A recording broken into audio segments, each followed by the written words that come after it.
ಬರ್ತಕ್ಕಂಥ 4ನೇ ತಾರೀಕು ಎನ್ ವಿ ಮೈದಾನದಲ್ಲಿ ಸಮಯ 3 ಗಂಟೆಗೆ ಇರುತ್ತದೆ. ಹಾಗೂ ನಮ್ಮ ಗುಲ್ಬರ್ಗ ಎಲ್ಲ ತಾಲೂಕುಗಳು ಲೋಕಸಭೆ ಮತಕ್ಷೇತ್ರದ ಎಲ್ಲ ನಮ್ಮ ಕೋಲಿ ಸಮಾಜ ಬಾಂಧವರು ಹೆಚ್ಚಿನ ಸಂಖ್ಯೆಯಲ್ಲಿ ಬಂದು ಈ ಕಾರ್ಯಕ್ರಮವನ್ನು ಯಶಸ್ವಿಗೊಳಿಸಬೇಕೆಂದು ಕೋರುತ್ತೇನೆ. ತಳವಾರು ಪರಿವಾರ ಆಲ್ರೆಡಿ ನಮ್ಮ ST ಸರ್ಟಿಫಿಕೇಟ್ ಕೊಟ್ಟಿದೆ. ಆದರೂ ಕೂಡ ಇಲ್ಲಿ ನಮ್ಮ ಹಿತಾಸಕ್ತಿಗಳು ಕಾಣದ ಕಣ್ಣುಗಳು ನಮಗೆ ಈ ತಡೆ ಹಿಡಿದಿದ್ದಾರೆ.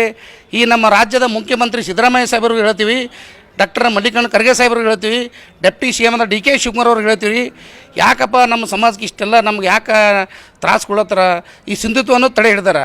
ಆದರೆ ನಮ್ಮದೇ ಗೌರ್ಮೆಂಟ್ ಇದ್ದರಿಂದ ಈ ನಮ್ಮ ಎನ್ ವಿ ಮೈದಾನದಲ್ಲಿ ನಡೀತಕ್ಕಂಥ ಕಾರ್ಯಕ್ರಮದಲ್ಲಿ ಅವು ನಮ್ಮ ರಾಜ್ಯದ ಮುಖ್ಯಮಂತ್ರಿಗಳು ಈ ಘೋಷಣೆ ಮಾಡಬೇಕು. ಎಲ್ಲ ನಮ್ಮ ರಾಜ್ಯದಂಥ ಎಲ್ಲ DC ಗಳಿಗೆ ಅವರು ಒಂದು ರಿಸರ್ವೇಷನ್ ಪಾಸ್ ಮಾಡಿ ತಳವಾರು ಪರಿವಾರ ಯಾವ ರೀತಿ ಸರ್ಟಿಫಿಕೇಟ್ ಕೊಟ್ಟಿದ್ದಾರೆ ಅದೇ ರೀತಿಯಾಗಿ ಸಿಂಧುತ್ವ ತಡೆ ಹಿಡಿಬಾರ್ದಂತ ತಿಳ್ಕೊಂಡು ಆ ಒಂದು ಸಮಾವೇಶದಲ್ಲಿ ನಮ್ಮದೊಂದು ಬೇಡಿಕೆ ಇಟ್ಟು ಬಹುದಿನ ಬೇಡಿಕೆ ಏನಪ್ಪ ಅಂದ್ರೆ ನಮ್ಮ ಸಮಾಜದವ್ರಿಗೆ ನಮಗೇನು ಬೇಕಿಲ್ಲ, ಬರೀ ನಮ್ಮ ಸಮಾಜದವ್ರಿಗೆ ST ಮಾಡ್ಬೇಕು. ಯಾಕಂದ್ರೆ ನಾವು ಸಾಮಾಜಿಕವಾಗಿ, ಆರ್ಥಿಕವಾಗಿ, ಶೈಕ್ಷಣಿಕವಾಗಿ ಭಾಳ ಹಿಂದುಳಿದಂಥ ನಮ್ಮದು ಸಮಾಜ.